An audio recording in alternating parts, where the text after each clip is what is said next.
Hello, this is Dr. Kathy Smith from Vision International University, and we're here today talking about healthcare chaplaincy. We're in Chapter 5, talking about diagnosis-based considerations and choosing a specialty. While we all have a responsibility to minister to people from different walks of life and different nationalities and even different faiths, we may choose to focus our chaplain ministry on one specific area. See, we tend to minister from that well of comfort that we once experienced for ourselves. That is to say that if we've had a similar experience and have received comfort in that experience, we can draw from that to minister to those that are also experiencing that. The areas of domestic violence and substance abuse are topics that come first and foremost to my mind. Those who have been there and have done that know the pain and have experienced the struggle. They can relate most intimately to what that person has and will continue to have to deal with to break free.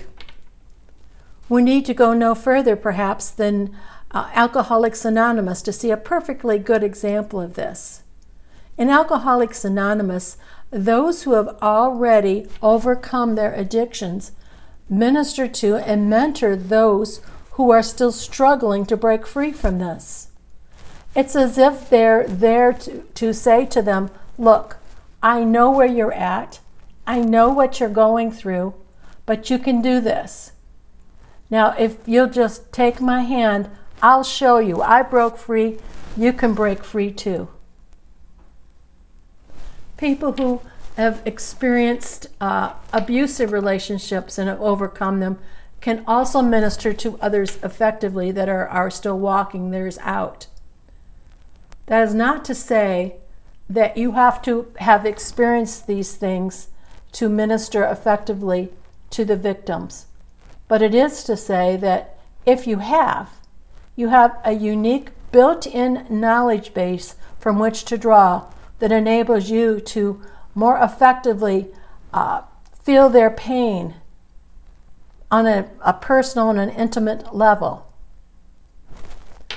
I was honored to have the opportunity to minister to some women in a group home for several years while I still lived in California. The women in this group home were all trying to overcome either drug abuse or alcohol abuse. I was able to connect with them very effectively. That was not because I'd ever experienced either one of those things, by the grace of God. However, I did have an experience with abuse in another form that caused me to have some of those same problems, low self-esteem and relationship issues. You see, I'd experienced emotional abuse from a troubled marriage. And this enabled me to connect with their pain and their vulnerability on a very personal level. The connection I had with them and the connection they had with me was palatable, and we both benefited mutually from our time together. But that's enough about me. Let's talk about you. What specific areas of ministry are of most interest to you? Let's explore some possibilities. For instance, you might consider hospice care or palliative care. Both of these areas are considered comfort care for the patients. Palliative care can begin from the moment the patient is diagnosed with a chronic condition.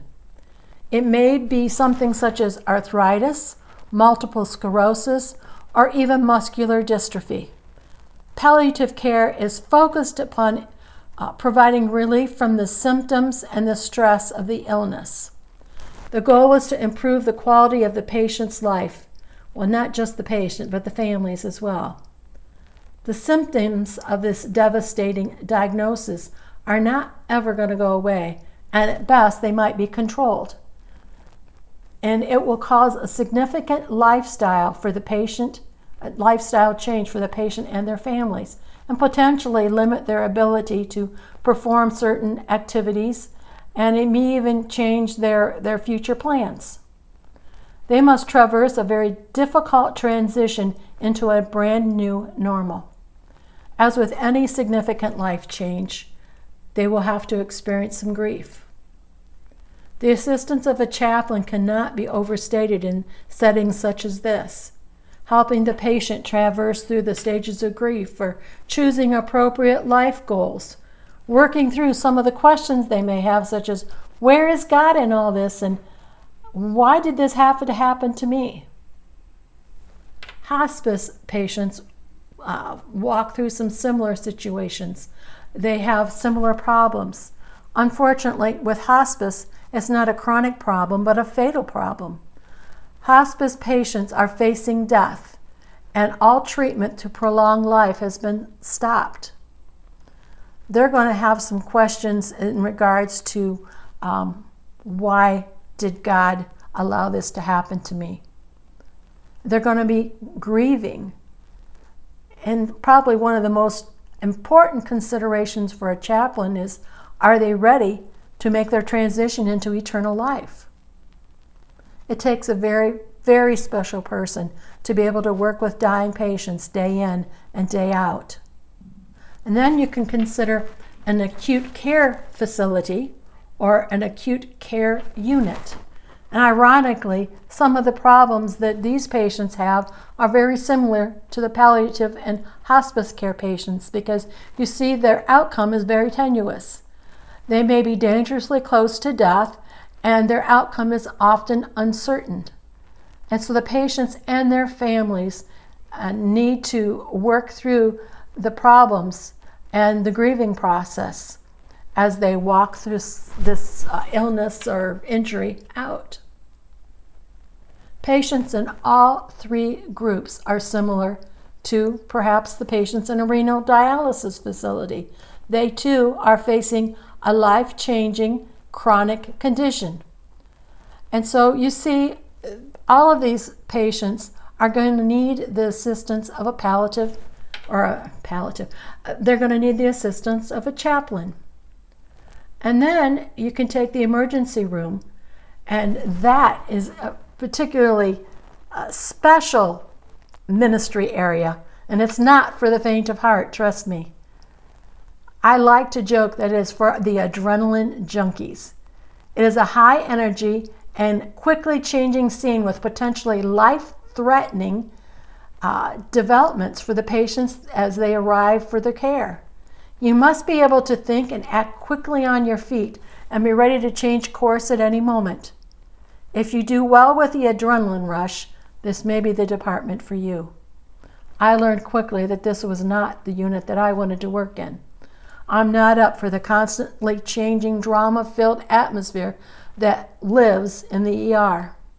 If you like lots of action-packed and fast-moving activity, then this may be the place for you. Crisis intervention is also a possibility. Treating people who have experienced weather-related disasters, have experienced fires, crime, maybe even domestic violence, would all fall into this particular category. And we have an excellent course that's specially focused on domestic violence counseling. I highly recommend it if you find this topic of interest to you. You know, volunteers in this area are in high demand. Other areas that may be of interest to you are obstetrics, pediatrics, psychiatry, and even substance abuse. This is not an all-inclusive list, but it gives you food for thought as you consider focusing your ministry in one specific area.